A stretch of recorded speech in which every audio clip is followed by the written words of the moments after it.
Zdravo, Tung. Welcome to Dialogue Corner, a podcast hosted and produced by a group of young women from Belgrade and Prishtina, alumni of the OSCE Dialogue Academy. In our podcast, we will try to bring different guests, such as prominent members of Serbian and Albanian societies and members of the international community, in order to share interesting stories and thoughtful insights. Also, we aspire to introduce our network to a larger audience and to create a community based on values of dialogue and gender equality, as well as share them not only with Albanian and Serbian communities, but throughout the entire region.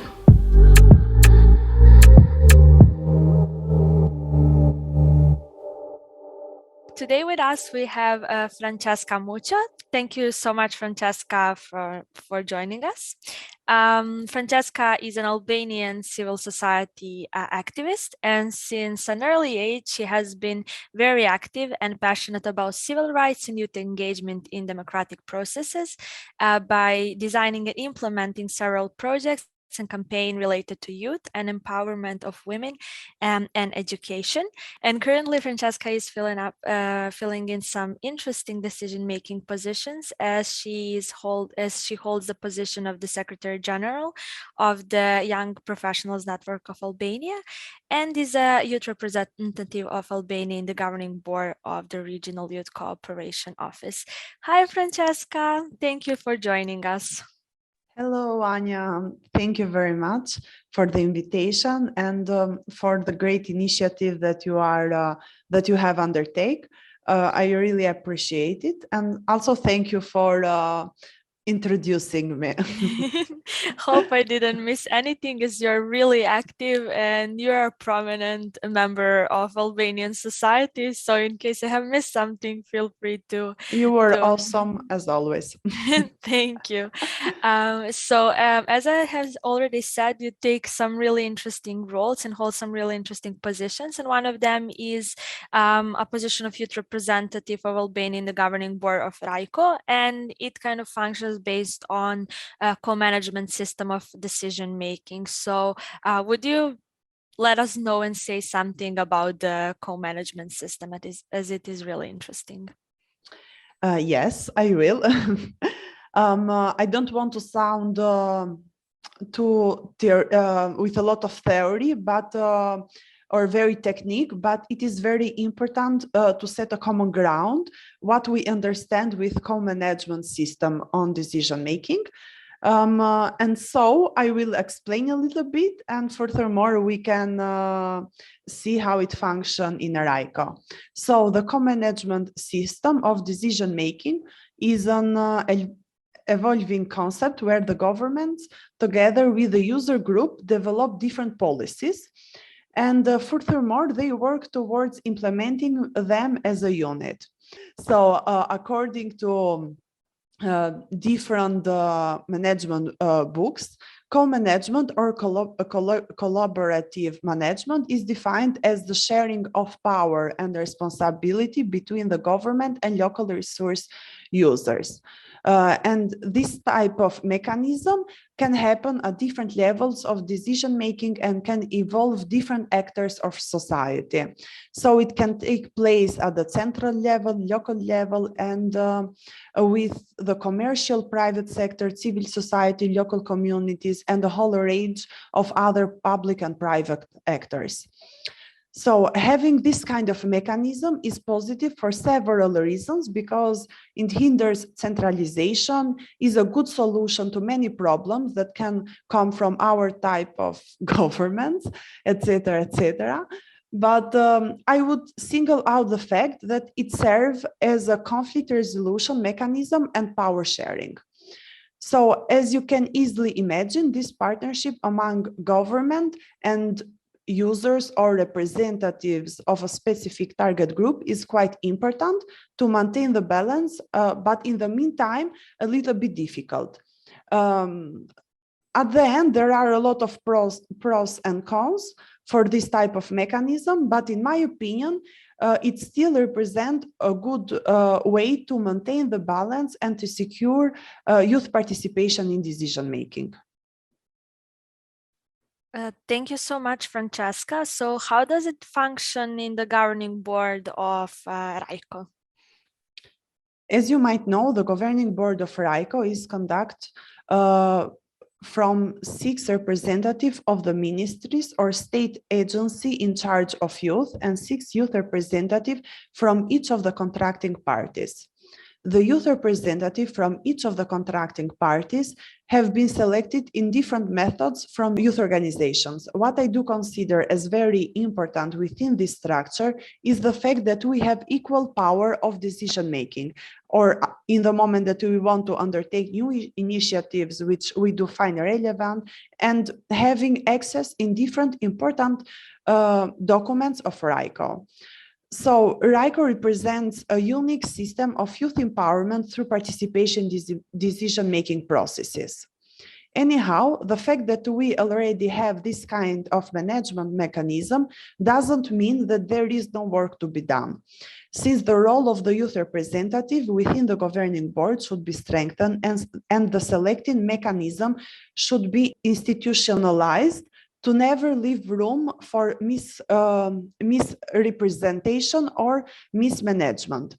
Anyhow, from all the experience which I do have representing young people in local level or in other entities in national level, RYCO co-management system of decision making represent a very good example where being part of the board you have full access of information and there is a sense of accountability and transparency.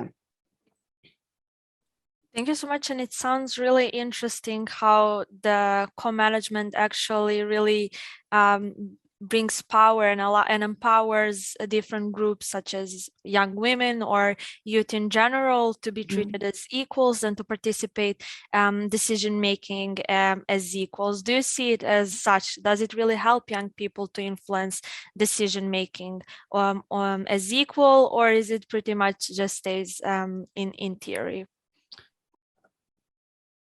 I really believe that it helps young people influence decision-making and as equals. And I would like to separate the last one in 2 main directions, at least how I have seen from my experience. Firstly, on a personal level, being in this kind of position positively impacts your personal and professional growth. And because as you expand your network, you have more responsibility to a broader target group, you understand more what does it mean being part of a functional governing board. You are in front of government representatives. You understand more means of transparency and accountability.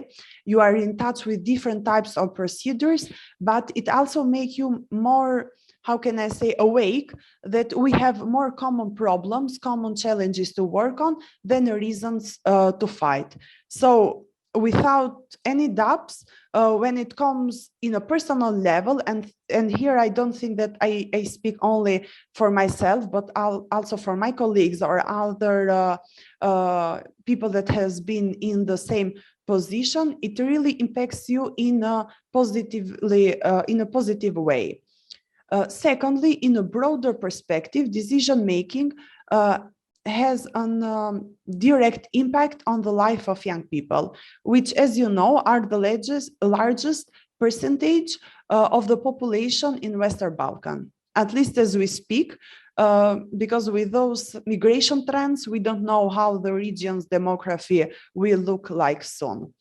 So having youth in equal decision-making positions in the table where discussion and decision youth-related are made is crucial for taking measures that really matter for youth quality of life. And taking into consideration the last one, this kind of system has really impact, but has also affect the life of young people in the region and the role model that they have. I completely agree with you because I would say that something that is really common for all of the young people in the Western Balkans is that they are actually excluded from the decision-making processes, and they also feel discouraged. Even though they would like to be part of the decision-making processes, they do not feel like they can really influence them. So having you as youth representatives and seeing you, or at least knowing that you represent them, they represent their voices, I think it is really important and empowering for young people, and also you as young people making decisions for the young people. What kind of decisions you actually make through the governing board, and how you can actually affect different programs, projects, I assume, that are being created or implemented? Taking into consideration that youth representatives are voted or selected from youth organization, they serve as a bridge of communication for youth concerns, but also as youth interest advocates. Saying that, we often try that in what decision we undertake, or in what new projects or new initiatives we do, to take into consideration the concerns or the opinions that we have gathered from a youth organization or from other stakeholders that we are in contact. For example, here I can take you an example, the youth strategy that RYCO that RYCO is working to develop. And as you might know, there have been several consultations with different stakeholders of the society. So the strategy that we will have to be as much as we can comprehensive, but also to address what really matters for young people in the region. And on the whole consultation processes of the strategy, the youth representatives have been involved, but also they have had different roles according to their work experience, and according to where are more their interests, if I can quote it like this. But also, as you were saying before, with the work that we do as youth representative at RYCO, I really believe that it serves mostly as a source of motivation to understand and be aware that policy making and institutions belong to young people. And there is not any reason why not being involved and why not being active. And with the example of the co-management, it is really highlighted and put it into the place. Thank you so much. And I would also like to ask to say a final question. Why is it important for young people like yourself, like your counterparts, but in general, young people to cooperate on the regional level? I can say a lot for this question, but I will try to keep it short. Firstly, in my opinion, youth connectivity helps to break stereotypes and prejudices for the beautiful people of our region. It makes us understand that wars do not belong to the people, to the citizens, but to the wrong policies and certain people. And in my opinion, this is like the most important thing that we can have from youth cooperation in the region, but not the only, because also youth connectivity can create communication bridges between the young people that is necessary for having good relationships and cooperation between different stakeholders in the region, and for having a common vision on addressing and solving the problems of young people, the problems that we have. But trying to connect education, technology, history, etc., at the regional level creates improvements in the education system, and not only of those countries, but enabling the professional development of young people and the removal of the cultural and historical stereotypes. The continuity of the latter is that it increases socialization among young people by having focused on how important it is to create youth connectivity at the regional level for having a future with new generations who are nurtured by regional cooperation and mutual dialogue. So I tried to keep it short with this question, but without any doubt that I can continue more. It is such an inspiring topic, so you really kept it brief, and I'm sure you can go for much longer, as I would personally be able to do so, because again, it is such an important and beautiful topic as well. It also, as it seems, because in each episode we introduced a word of the day, and since co-management system seems that to empower you both as a young woman but also as a young person, I would like it to be a word of this episode. In Serbian, to empower, we would say osnažiti, and empowerment would be osnaživanje. So how would you say it in Albanian, Françeska? So osnažiti, or to empower, in Albania is to fuqizoj. To fuqizoj. Osnaživanje, or empowering, in Albanian is fuqizohem. Fuqizohem. Yeah. Thank you so much. I hope our listeners have been able to learn 2 new words, or at least 1 word, depending which language is their native language or they speak. I would conclude our episode here, and I would like to thank you very much for presenting this interesting concept. I think, as you have said, it has been a concept in the development, in the making. So I'm sure our listeners have been able to learn something new, to hear something new, and hopefully some decision makers also have been introduced to this concept, and we'll utilize it in the future to include young people, young women, and in general marginalized group into decision makers. So thank you so much for presenting it.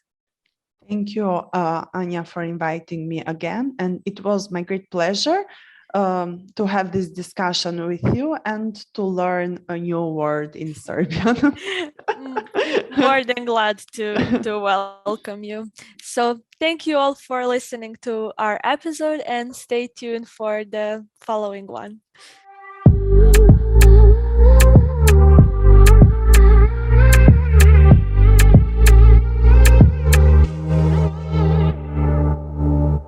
Thank you for joining us for the episode of Dialogue Corner. If you liked it, make sure to visit our social media platforms at Dialogue Academy, as well as to subscribe to the show on iTunes, so you'll never miss an episode. While you're at it, make sure to tell your friends about it and share it with your colleagues, and help us in our mission to share the values of dialogue and gender equality. You can also join the conversation by leaving a comment, since we are looking forward to hearing your opinion about this topic. Become a part of the dialogue.